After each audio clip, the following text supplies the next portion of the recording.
విశాఖ గాజువాక 9వ boccia junior sub junior senior national champion రాష్ట్ర TDP అధ్యక్షులు గాజువాక ఎమ్మెల్యే పల్లా శ్రీనివాస్ పోస్టర్ ఆవిష్కరణ చేశారు. 9వ boccia junior sub junior senior national champion రాష్ట్ర టీడీపీ అధ్యక్షులు గాజువాక ఎమ్మెల్యే పల్లా శ్రీనివాస్ పోస్టర్ ఆవిష్కరణ చేశారు. రాష్ట్ర ప్రభుత్వ సహకారంతో ఏఎంసీ జెడ్ క్యాంపస్ లో రాష్ట్ర మంత్రి రాంప్రసాద్ రెడ్డి, స్కాబ్ chairman Raghu Naidu, AMC Z chairman Jitendra, boccia chairman Ashok Reddy ఆధ్వర్యంలో ఒలింపిక్స్ ఘనంగా జరుగుతాయని, ప్రభుత్వం పూర్తిగా ఈ కార్యక్రమంకు సహకరిస్తుందని ఎమ్మెల్యే పల్లా శ్రీనివాస్ అన్నారు. నమస్కారం. ఈరోజు 9th boccia junior sub junior junior and senior championship 2024-25 సంవత్సరానికి మరి మన విశాఖపట్నంలో ఉన్నటువంటి ఏఎంపీజెడ్ క్యాంపస్లోనే నిర్వహిస్తున్నారండి. దీనికి స్టేట్ గవర్నమెంట్ సహకారంతో ఇందులో ఆంధ్రప్రదేశ్ స్పోర్ట్స్ మంత్రి గారైనటువంటి రాంప్రసాద్ రెడ్డి గారు, అలాగే ఈ శాప్ చైర్మన్ గారు అయినటువంటి రఘునాయుడు గారు ఆధ్వర్యంలో జరుగుతుందండి. దీనికి ఈ బోక్సియా అంటే ఎక్కువగా పారా ఒలింపిక్ గేమ్స్కి ఇది ముందు నిర్వహిస్తారు. దీనికి ఏఎంపీజెడ్ సిఇఓ జితేంద్ర గారు, అలాగే దీనికి బోక్సియా చైర్మన్ అయినటువంటి అశోక్ బేడి గారు, వైస్ ప్రెసిడెంట్ అయినటువంటి జస్ప్రీత్ సింగ్ గారు కూడా ఉన్నారండి. వీళ్ళందరికీ గవర్నమెంట్ సహకారంతో, బోక్సియా అసోసియేషన్ సహకారంతో, ఏఎంపీజెడ్ సహకారంతో ఈ పారా ఒలింపిక్స్ సన్నద్ధం చేయడానికి ఛాంపియన్షిప్ జరుగుతుందండి. ఇందులో సబ్ జూనియర్, జూనియర్, సీనియర్ లెవెల్లో అథ్లెట్స్ అందరూ కూడా పాల్గొంటున్నారు. సో ఈ సందర్భంగా వాళ్ళందరికీ కూడా ఆల్ ది బెస్ట్ తెలియజేస్తూ, మాకు ఇంకాను మన ప్రాంతం నుంచి ఎటువంటి సహాయ సహకారాలు కావాలంటే అందిస్తామని చెప్పి తెలియజేస్తూ, మరి పారా ఒలింపిక్స్లో పార్టిసిపేట్ చేద్దాం అనుకున్న అందరూ కూడా ఈ సద్వినియోగం చేసుకోవచ్చని చెప్పి తెలియజేస్తాం.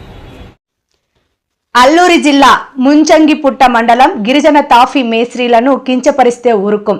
ముంచంగిపుట్ట గిరిజన భవన నిర్మాణ కార్మికుల తాఫీ మేస్త్రీల సంఘం నాయకులు. మిత్రులందరికీ మా యొక్క నమస్కారములు. నా పేరు పాత్రో రవికుమార్. నేను ముంచంగిపుట్టు మండల పరిధిలో ఉన్న తాఫీ మేస్త్రి యూనియన్లోనే ఒక మెంబర్షిప్గా పనిచేస్తున్నాను. అలాగే చాలా కాలం నుండి మేము మైదాన ప్రాంతం నుండి వచ్చినటువంటి మేస్త్రులని ఆపడం జరుగుతుంది.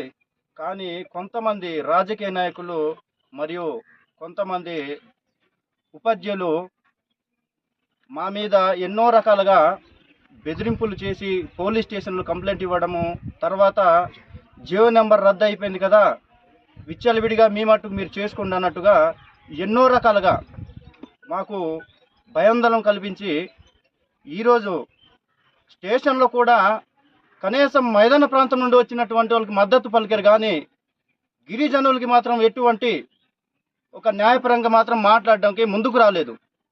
అందుకనే ఈ విషయానికి మేము చాలా ఖండిస్తున్నాము.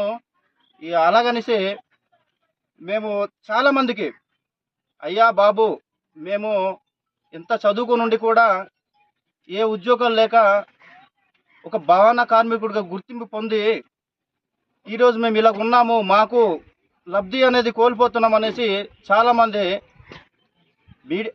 చాలామందికి తెలియజేయడం జరిగింది. అయినా కూడా ఈ రోజుకి ఏ రకంగా చూసుకుంటున్నారు తప్ప కానీ గిరిజనులకు మాత్రం ఎటువంటి లబ్ధి చేకూర్చకుండా వాళ్ళు విచ్చలవిడిగా చేసుకుంటున్నారు. ఈరోజు చావు పుట్టుకులకైతే గిరిజనులు అవసరం వస్తున్నారు, ఓట్లు అడగడానికి అయితే గిరిజనుల దగ్గర వస్తున్నారు. రాత్రులు పగళ్ళు అయ్యా ఈ గుర్తుకు వేయండి, అయ్యా ఈ గుర్తుకు వేయండి అని ఓట్లు అడుగుతున్నారు. కానీ గిరిజనుడు ఏ పని చేసి బ్రతుకుతున్నాడు, ఎలా బ్రతుకుతున్నాడు అనేది మాత్రం ఏ విధంగా కూడా కనీసం జనాల ముందు వచ్చి ఒక్క నాయకుడు కూడా తెలుసుకోపోవడం అనేది మాకు చాలా ఇబ్బందికరంగా ఉంది. కావున ప్రతి ఒక్కరు కూడా ఈ యొక్క విషయాన్ని గమనించి మాకు న్యాయం కురుస్తారని మేమెంతో మీకు కోరుకోవడం జరుగుతుంది. ఇలాగే మేము సుమారుగా స్టేషన్లకి 4-5 సార్లు తిరగడం జరిగింది. మేమేదో ముద్దాయిల్లాగా వాళ్ళ దగ్గర వెళ్ళడం, లేదంటే ఫోన్లు చేయించి ఇలా రకరకాలుగా భయపెట్టడం జరిగింది. కానీ మేము మాత్రం ఎటువంటి భయాన్ని కూడా ఎటువంటిగా మాకు భయపెట్టినా భయపడేది లేదు. తర్వాత ఇంకొకటి, మా పిల్లలనేసరికి చాలా నష్టపోతున్నారు. ఇటువంటి విషయాలు కూడా మేము కొద్ది ఖండించడానికి ముందడుగు వేస్తామనేసి మా యూనియన్ తరఫున అందరిని కూడా తెలియపరుస్తున్నాము. అలాగే మేస్త్రి యూనియన్ మెంబర్లకు నా యొక్క నమస్కారం. నా పేరు బురిడి నర్సింగ్. నేను యూనియన్లో ఒక మెంబర్షిప్ని. ఈరోజు తేదీ 26/12/2024 ఈరోజు అనగా మేము యూనియన్ మీటింగ్ అంటూ ఒక మేస్త్రులు అందరు కలిసి మీటింగ్ చేస్తుండగా మన మీద రాజకీయ నాయకులు అలాగే కొంత విద్యుత్ వెలుగులకు కారణం చంద్రన్న, విద్యుత్ భారాలకు కారణం జగనన్న అని మహిళా శిశు సంక్షేమ శాఖ మంత్రి గుమ్మడి సంధ్యారాణి అన్నారు.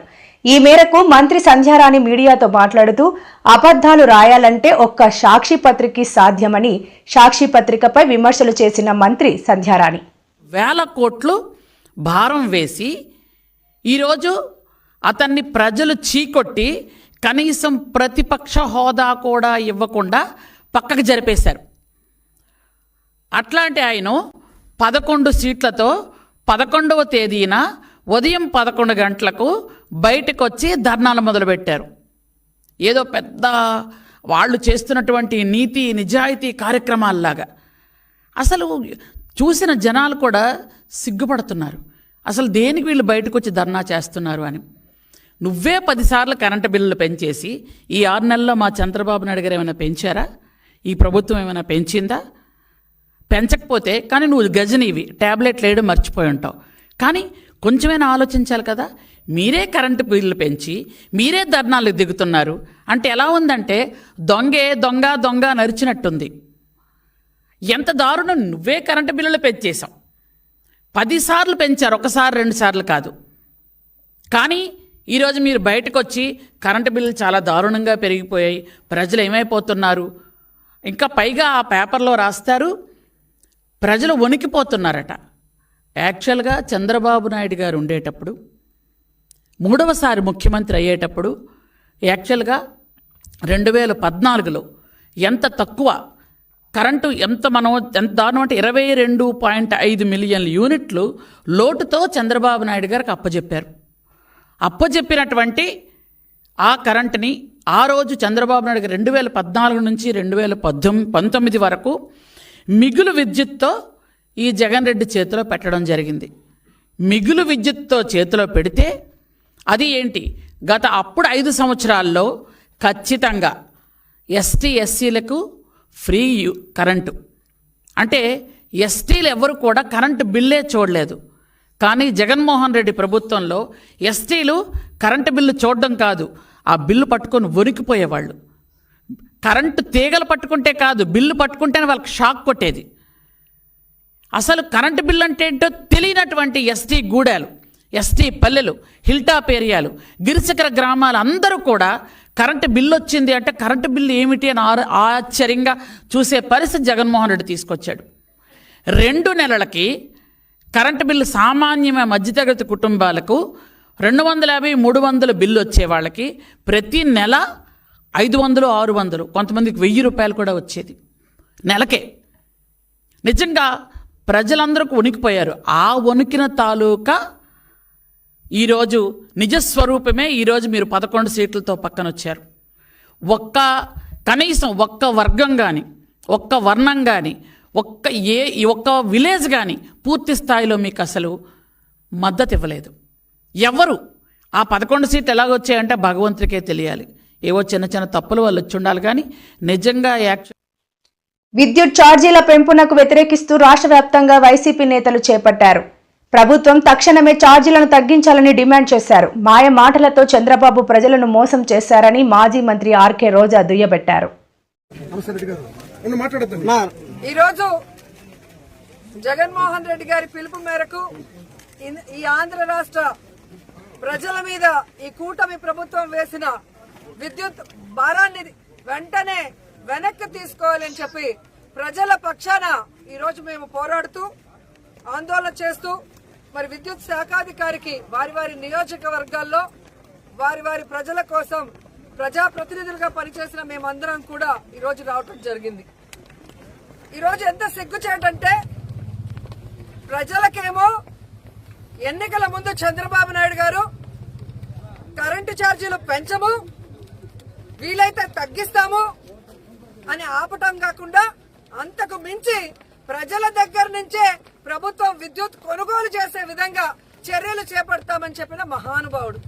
కానీ ఈరోజు దాదాపుగా 6 నెలల్లో 15,500 కోట్ల రూపాయల్ని ఈరోజు ప్రజల మీద బాదిన బాధుడికి ప్రజలందరూ కూడా కృంగిపోతున్నారు. ఈరోజు పవన్ కళ్యాణ్ గారిని అడుగుతున్నాను, మీరు చంద్రబాబు నాయుడు గారు ఎన్నికల్లో ఏం చెప్పారు? విద్యుత్ ఛార్జీలు పెంచము, పెంచితే ఒప్పుకోమన్నావు. మరి ఈరోజు 15,500 కోట్ల రూపాయలు విద్యుత్ ఛార్జీలు పెంచితే ఎందుకు సైలెంట్ గా ఉన్నారు? ఎందుకు వాటిని ఆపమని చెప్పట్లేదు? చంద్రబాబు నాయుడిని ఇలా చేస్తే కరెక్ట్ కాదు అని ఎందుకు నిలదీయలేకపోతున్నారు? అంటే అధికారం కోసం ఒక మాట, అధికారంలోకి వచ్చిన తర్వాత మీకు పదవి వచ్చింది కాబట్టి అన్నిటికీ సరెండర్ అయిపోతున్నారా? ప్రజలకు చెప్పాల్సిన బాధ్యత ఉందని కూడా ఈ సందర్భంగా తెలియజేసుకుంటున్నాను. ఎందుకంటే చంద్రబాబు నాయుడు ఏదైతే చెప్పాడో బాబు షూరిటీ భవిష్యత్తుకు గ్యారంటీ అని, ఈరోజు బాబు షూరిటీ లేదు, ఆయన హామీలకి గ్యారంటీ లేదు, ఆయన మాటలకి ఈరోజు వారంటీ లేదు అనేది అర్థమవుతుంది. కరెంటు ఛార్జీలు పెంచేశారు, రిజిస్ట్రేషన్ ఛార్జీలు పెంచేశారు, 60% నిత్యావసర వస్తువుల ధరలు పెంచేశారు, ఫ్రీ ఇసుక అంటూనే 2 రెట్లు ఇసుక రేట్లు పెంచేశారు. ఈరోజు వీధి వీధికి మద్యం షాపులు పెట్టి ఈరోజు ప్రజల్ని పీల్చి పిప్పి చేస్తున్నారు. దాదాపుగా 6-7 నెలల్లోనే 1,00,000 కోట్ల అప్పు చేసిన చంద్రబాబు నాయుడు మరి ఎందుకు ఇవన్నీ పెంచుతున్నారు? ఒక అమ్మఒడి ఇవ్వలేడు, ఫీజు రియంబర్స్మెంట్ ఇవ్వలేడు, రైతు భరోసా ఇవ్వలేడు, విద్యా దీవెన ఇవ్వలేడు, వసతి దీవెన ఇవ్వలేడు, 0 వడ్డీకి రుణాలు ఇవ్వలేడు. కానీ ఆ 1,00,000 కోట్ల రూపాయల్ని ఏం చేశాడో చెప్పడు. ఆ 1,00,000 కోట్ల రూపాయలతో కనీసం ప్రజల మీద పడ్డ ఈ విద్యుత్ భారాన్నైనా ప్రభుత్వం ఎందుకు మోయటం లేదని అడుగుతున్నాను. మొన్ననే మనం చూసాం, సిగ్గు లేకుండా ప్రజల డబ్బుతో 3,200 రూపాయలు ఒక్కొక్క ప్లేట్ అని చెప్పి ఎలా కోట్ల రూపాయలు మింగేశారో చూసాం. అలాంటి డబ్బులు ఈ ప్రజల మీద విద్యుత్ భారం పడకుండా ఎందుకు మీరు ఉపయోగించడం లేదని నేను అడుగుతున్నా. అలాగే చంద్రబాబు నాయుడు, లోకేష్ బాబు, పవన్ కళ్యాణ్ బాబులు స్పెషల్ ఫ్లైట్లు వేసుకొని ప్రజల డబ్బులు దుర్వినియోగం చేస్తుంటే ఆ దుర్వినియోగం ఎందుకు చేస్తున్నారు? ఆ డబ్బులు కనీసం ప్రజల మీద ఈ విద్యుత్ భారం పడకుండా ఉండేందుకు ఉపయోగించవచ్చు కదా అని డిమాండ్ చేస్తున్నాం. ఈరోజు తెలుగుదేశం వాళ్ళకి ఒక ఫ్యాషన్ అయిపోయింది. ఒక రేప్ జరిగినా, ఒక విద్యుత్ ఛార్జీలు పెరిగినా, ఒక నిత్యావసర ధరలు పెరిగినా, లేదా ఏది జరిగినా రాష్ట్రంలో జగన్మోహన్ రెడ్డి విశాఖ పెందుర్తి నియోజకవర్గంలో పెంచిన విద్యుత్ ఛార్జీలపై వైఎస్ఆర్సీపీ పోరుబాట. విశాఖ పెందుర్తి నియోజకవర్గంలో పెంచిన విద్యుత్ ఛార్జీలపై వైఎస్ఆర్సీపీ పోరుబాట. మాజీ ముఖ్యమంత్రి వర్యులు వైఎస్ఆర్సీపీ అధ్యక్షులు శ్రీ వైఎస్ జగన్మోహన్ రెడ్డి పిలుపు మేరకు పెందుర్తి మాజీ శాసనసభ్యులు అన్నంరెడ్డి ఆదిప్రాజు ఆధ్వర్యంలో కూటమి ప్రభుత్వం కరెంట్ ఛార్జీలు పెంపును నిరసన తెలుపుతూ రాంపురం గ్రామం నుండి సీనియర్ నాయకులు కార్యకర్తలతో కలిసి బైక్ ర్యాలీలో దొగ్గవానిపాలెంలో గల ఏపీఈపీడీసీఎల్ ఏడీ కార్యాలయంలో assistant executive engineer Bokam Ravi వినతి పత్రం సమర్పించడం జరిగింది. ఆదిప్రాజ్ మాట్లాడుతూ కరెంట్ ఛార్జీలు పెంపును కూటమి ప్రభుత్వం తక్షణమే ఉపసంహరించుకోవాలని, ఎస్సీ ఎస్టీ 200 యూనిట్లు ఉచిత విద్యుత్ కొనసాగించాలి, తక్షణమే గృహ వినియోగదారులపై మోపిన 15,485.36 కోట్ల రూపాయల ఛార్జీల బాధుడును వెనక్కి తీసుకోవాలి, సోషల్ మీడియా ద్వారా ప్రశ్నిస్తున్న గొంతులను అణిచివేయాలని, అక్రమ అరెస్టులు, కూటమి ప్రభుత్వం ఎన్నికల హామీలను అమలు చేయకుండా మోసపూరిత మాటలతో విజయం సాధించి ప్రజలను నయవంచన చేస్తున్నారు. వైఎస్ఆర్ కాంగ్రెస్ పార్టీ ప్రజల పక్షాన పోరాడుతూ ఈ ప్రభుత్వంని ప్రశ్నిస్తాం. 6 నెలల్లో ఉద్యోగాలు కల్పిస్తాం, ఉద్యోగాలు ఇవ్వలేకపోతే 3,000 రూపాయలు నిరుద్యోగ వృత్తి ఇస్తామన్నారు. ఈరోజు మళ్ళీ కొత్తగా ప్రజల మీద అదనపుగా ఇవాళ 15,485 కోట్ల రూపాయలు అదనపు భారాన్ని ఇవాళ విద్యుత్ ఛార్జీల ద్వారా మీరు ప్రజల మీద వేస్తున్నారు. ఆ రోజు చంద్రబాబు నాయుడు గారు అనేక సందర్భాల్లో అనేక మీటింగుల్లో నేరుగా ఆయనే చెప్పడం జరిగింది, విద్యుత్ ఛార్జీల మీద 1 రూపాయి కూడా పెంచబోము, నాణ్యమైనటువంటి విద్యుత్ని మీ అందరికి కూడా అందిస్తామని చెప్పారు. కానీ ఈరోజు ఆ హామీని అప్పుడే పక్కన పెట్టేసి ఇవాళ 15,000 కోట్లు 15,485 కోట్ల రూపాయలని ఇవాళ విద్యుత్ ఛార్జీల ద్వారా ప్రజల మీద భారం మోపుతున్నారంటే ఇది చిన్న విషయం కాదు. ఇవాళ వైఎస్ఆర్ కాంగ్రెస్ పార్టీ తరఫున ఇవాళ మీరు అనుకుంటున్నారేమో మేము ఏం చేసినా సరే ఎవరు చూడరు, ఎవరు పట్టించుకోరని అనుకుంటున్నారేమో. కానీ ఇవాళ ఇక్కడ ఉన్నటువంటి నాయకుడు, మా నాయకుడు జగన్మోహన్ రెడ్డి గారి నాయకుడు జరిగినటువంటి పత్రికా సమావేశంలో కూడా నేను అన్ని విషయాలు క్లియర్గా చెప్పడం జరిగింది. ఒక నిరంకుశ పాలన అటువంటి జరుగుతుంది. 7 నెలలు గడవక ముందే కక్ష సాధింపు చర్యలు, ఎవరైనా ఆ గొంతుని అక్రమ కేసులు పెట్టి నొక్కి పెట్టేటువంటి ప్రయత్నాలు తప్ప ఏదైతే ప్రధానంగా మీరు సూపర్ 6 హామీలతో అధికారంలోకి వచ్చారో ఆ హామీలు నెరవేర్చేటువంటి ధ్యాస కానీ, ప్రజలకు మేలు చేద్దామనేటువంటి ధ్యాస కానీ, అభివృద్ధి చేద్దామనేటువంటి ధ్యాస కానీ ఎప్పుడు కూడా లేదు. ఏ రకంగా వైఎస్ఆర్ కాంగ్రెస్ పార్టీ నాయకులను కానీ కార్యకర్తలు కానీ ఏ రకంగా అక్రమ కేసులు పెట్టి అరెస్ట్ చేయాలి, ఏ రకంగా వాళ్ళు గొంతెత్తకుండా వాళ్ళని నిర్బంధించాలి అనేటువంటి ఏకైక ధ్యాస తప్ప ఎక్కడా కూడా ప్రజల సంక్షేమం కానీ ప్రజల అభివృద్ధి కానీ ఇప్పుడు ఉన్నటువంటి కూటమి ప్రభుత్వానికి కొంచెం కూడా పట్టట్లేదన్నటువంటి తెలియజేస్తూ, మరి ముఖ్యంగా మీరు ప్రధానంగా అనేక సందర్భాల్లో నేను చెప్పాను, ఇవాళ మీ కూటమి ప్రభుత్వం అధికారంలోకి వచ్చింది అంటే అవాళ మీరు ఇచ్చినటువంటి సూపర్ 6 హామీలు 18 సంవత్సరాలు దాటినటువంటి ప్రతి మహిళకి కూడా నెలకి 1,500 రూపాయలు ఇస్తామని చెప్పారు. ఎంతమంది పిల్లలు ఉంటే అంతమందికి కూడా 15,000 వైఎస్ఆర్ కాంగ్రెస్ పార్టీ. నర్సీపట్నం మాజీ ఎమ్మెల్యే ఉమాశంకర్ గణేష్ ఆధ్వర్యంలో విద్యుత్ ఛార్జీలపై శుక్రవారం నిరసన ర్యాలీ నిర్వహించారు. వైసీపీ క్యాంపు కార్యాలయం నుంచి ఈపీడీసీఎల్ వరకు ర్యాలీ నిర్వహించి వినతి పత్రం అందజేశారు. కరెంటు ఛార్జీల బాధుడిపై వైఎస్ఆర్ కాంగ్రెస్ పార్టీ పోరుబాటు కార్యక్రమం చేపట్టడం జరుగుతుంది. అందులో భాగంగానే ఈరోజు నర్సీపట్నం నియోజకవర్గంలో పార్టీ నాయకుల ఆధ్వర్యంలో మరి వైఎస్ఆర్ కాంగ్రెస్ పార్టీ అభిమానులు, పార్టీ నాయకులు అందరూ కూడా ఈ కార్యక్రమంలో పాల్గొనడం జరుగుతుంది. అయితే ఒక విషయం మీ అందరూ కూడా చెప్పాలి. ఈరోజు చూస్తే ఒకసారి ఎన్నికల ముందు మరి కూటమి ప్రభుత్వం చంద్రబాబు గారు ఎన్నో హామీలు ఇవ్వడం జరిగింది. అందులో ముఖ్యంగా ఈ కరెంటు ఛార్జీల మీద ఏం మాట్లాడారో ఒక్కసారి మీ అందరూ కూడా మరి ఒకసారి వినిపించాల్సిన అవసరం ఉంది. ఒక్కసారి సంవత్సరాలు కరెంటు ఛార్జీలు పెంచారు, మీరే కరెంటు ఉత్పత్తి చేసే పరిస్థితి తీసుకొస్తా, మీరే వినియోగం చేసుకునే పరిస్థితి తీసుకొస్తా, రాబోయే 5 సంవత్సరాల్లో కరెంటు ఛార్జీలు పెంచాను, మీరే కరెంటు ఉత్పత్తి చేసే పరిస్థితి తీసుకొస్తా, మీరే వినియోగం చేసుకునే పరిస్థితి తీసుకొస్తా. మరి ఈ విధంగా చంద్రబాబు గారు ఎన్నికల ముందు మరి హామీ ఇవ్వడం జరిగింది. ఏమన్నారు ఒకసారి మళ్ళీ మీ అందరికీ ఏంటంటే, రాబోయే 5 సంవత్సరాల్లో మా ప్రభుత్వం వస్తుంది, 5 సంవత్సరాలు కూడా కరెంటు ఛార్జీలు పెంచమని చెప్పి అంటూ మీరే కరెంటు ఉత్పత్తి చేసే పరిస్థితి తీసుకొస్తాను, మీరే వినియోగం చేసుకునే పరిస్థితి తీసుకొస్తానని చెప్పి ఆ రోజు ఎన్నికల ముందు చెప్తే పాపం చాలామంది రాష్ట్రంలో ప్రజలందరూ కూడా నిజంగా ఈ విధంగా హామీ నిలబెడతారనే ఉద్దేశం మీద మరి కూటమి ప్రభుత్వం గెలిపించారు. తీరా అధికారంలోకి వచ్చారు, సుమారు 6 నెలలు అయింది. మరి ఈ 6 నెలలు తిరగకుండానే ఈరోజు రాష్ట్ర ప్రజలపై పెను భారాన్ని మోపడం జరిగింది. ఎందుకంటే ఒక్కసారి ఈ నియోజకవర్గ ప్రజలు కానీ రాష్ట్ర ప్రజలు కానీ ఒకటే చెప్తున్నాం, ఈరోజు మీ బిల్లులు చూడండి, కరెంటు బిల్లులు అక్టోబర్ నెలలో ఏ విధంగా వచ్చే చూడండి, అలాగే నవంబర్ డిసెంబర్ నెలలో ఏ విధంగా వచ్చే చూడండి, వ్యత్యాసం ఏ విధంగా ఉందో ఒకసారి చూడాలని చెప్పి సందర్భంగా తెలియపరుస్తున్నాను. ఎందుకంటే ఈరోజు మరి నవంబర్ నెలలోనే సుమారుగా రాష్ట్ర వ్యాప్తంగా సుమారుగా 6,000 కోట్ల రూపాయల భారాన్ని ఈరోజు రాష్ట్ర ప్రజలపై పెట్టడం జరిగింది.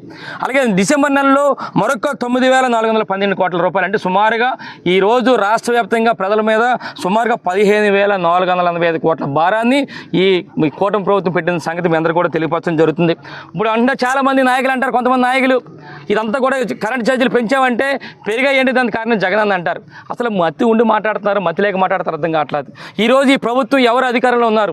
మరి కూటమి ప్రభుత్వం అధికారంలో ఉంది. మరి సుమారుగా 6 నెలలు అయింది అధికారంలోకి వచ్చి, ఇంకా జగనన్న మీద మీరందరూ కూడా బురదజల్లి కార్యక్రమం చేస్తారంటే ప్రజలు మరి చాలా సిగ్గుగా మరి అందరూ మాట్లాడుకున్న సంగతి అందరూ కూడా తెలిసిపరచారు. అయితే ముఖ్యంగా ఈరోజు ఏదైతే డిమాండ్స్ ఉన్నాయో ఈరోజు వైఎస్ఆర్ కాంగ్రెస్ పార్టీ ఆధ్వర్యంలో మరి జగనన్న ఆధ్వర్యంలో ఈరోజు చేస్తున్న ఈ ఆందోళన కార్యక్రమానికి ఒక రిప్రజెంటేషన్ ఇవ్వడం జరుగుతుంది. మేము నర్సీపట్నం సబ్ స్టేషన్ దగ్గర మా డిమాండ్స్ ఏంటంటే 4 డిమాండ్స్. ఏదైతే తక్షణమే గృహ వినియోగదారులపై మోపిన 15,485 కోట్ల మరి ఛార్జీలు బాధుడిని వెనక్కి తీసుకోవాలని చెప్పి మొదటి డిమాండ్. రెండోది ఎన్నికల్లో హామీ ఇచ్చిన విధంగా మరి ఛార్జీలు పెంపుని నిలిపిదేయాలని చెప్పి రెండో డిమాండ్. మూడోది ఎస్సీ ఎస్టీలకు 200 యూనిట్లు ఉచిత విద్యుత్ కొనసాగించాలని చెప్పి మూడో డిమాండ్. నాలుగోది వ్యవసాయ పంపు సెట్లకు వెంటనే కనెక్షన్ మంజూరు చేయాలని చెప్పి ఈ 4 డిమాండ్ల మీద ఈరోజు మా పార్టీ నాయకులు జగన్మోహన్ రెడ్డి గారి ఆధ్వర్యంలో మరి పిలుపు మేరకు ఈరోజు ఈ కార్యక్రమం చేపట్టడం జరుగుతుంది. ఇప్పుడు మా పార్టీ నాయకులందరూ కూడా పెద్దలు సన్యాసిపాత్రి గారు, ఎర్రపాత్రి గారు, మా పార్టీ నాయకులు, కౌన్సిలర్స్, సర్పంచులు, ఎంపీటీసీలు, పార్టీ అభిమానులు అందరూ కూడా, చైర్మన్లు అందరూ కూడా మరి కార్యక్రమంలో పాల్గొని మరి అక్కడ సబ్ స్టేషన్ వరకు వెళ్ళి అక్కడ విందపత్రం ఇచ్చే కార్యక్రమం చేస్తామని చెప్పి సందర్భంగా తెలియపరుస్తూ ఎట్టి పరిస్థితులు కూడా ఏదైతే ఈ భారాన్ని పెంచారో 15,000 కోట్ల రూపాయల భారాన్ని దించాలని చెప్పి ఈ సందర్భంగా తెలియపరుస్తూ నమస్కారాలు తెలుపుకుంటున్నాను. జై జగన్.